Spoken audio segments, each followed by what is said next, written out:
السلام عليكم ورحمة الله وبركاته. ازيكم يا حبايبي؟ عاملين ايه؟ يا رب تكونوا بخير وكل سنة وانتم طيبين.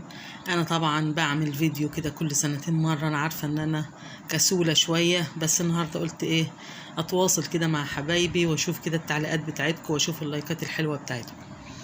انا عاملة بقى النهاردة اكل صيفي صيفي صيفي، يعني طبعا زي ما انتم شايفين الحر اللي احنا فيه، ما احناش عايزين ناكل اي كده اي حاجه. فقلت النهارده هعمل شويه رز. انا كنت والله هعمل رز وفراخ بس خفت من ابو حامد. قلت هعمل ايه، طبق ملوخيه كده جنب الاكل. يا رب بقى النهارده الفيديو يعجبكم وما تنسوش اللايك.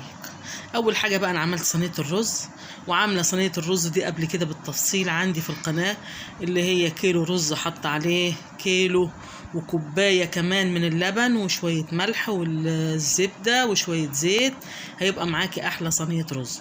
وهنا انا سلقه الفراخ اهو. فقلت بقى اعمل اكل خفيف كده ظريف عشان خاطر ايه الصيف وعمايله اللي بتعمل ايه فين.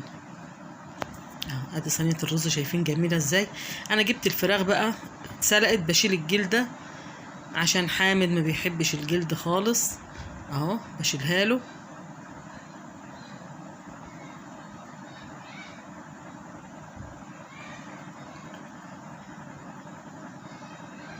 وعامله خلطه كده حلوه، كيس صلصه ومعلقه زبادي ومعلقه زيت وشويه فلفل اسود وشويه بهارات، ولو عندك عود خضره قطعيه عليها، بيبقى جميل جميل جميل اهو، احسن من التحمير والزيوت والدهون والحاجات دي. تعمليها كده بتبقى في الفرن، تبقى عامله زي المشويه كده، والله بيبقى طعمها تحفه.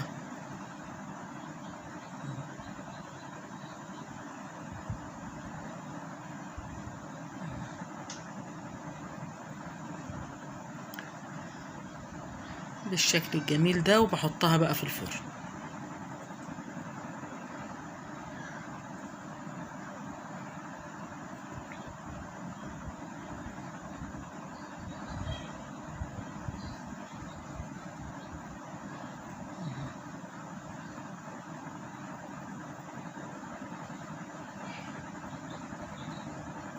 بشغل من فوق ومن تحت. هنا بقى بعمل الملوخيه، انا بعملها بصوا بقى كلها في حله واحده، عشان مش عايزه مواعين ولا عايزه كركبه، انا مش عايزه اقوم من مكاني في الحر ده. فبجيب حله وبحط فيها شويه زيت وحته زبده كده صغيره، واروح حاطه التوم واروح حاطه الشوربه، ولا شهقه ولا كل القصص بتاعتنا دي، والله بتاكلي احلى ملوخيه وكله في حله واحده. احط الشوربه بتاعتي وحاطه في مع التوم طبعا شويه كزبره، ده شيء اساسي. بعد كده اول ما بتغلي بنزل بالملوخيه، والله ريحتها كانت قلب الشارع. بتقلبي بقى الملوخيه وبتخليها لحد ما تفور كده، بتبقى عامله فوران زي اللبن كده، تعرفي لان الملوخيه لو انت طفيتي عليها قبل ما تفور الفوره دي بتبقى طعم الملوخيه ني، ولو انت كترتي عليها في السوا بتاعها بتسقط كده وتفصل، تلاقي الشوربه في حته والملوخيه في حته تانية. بصوا هتبدا تفور ازاي.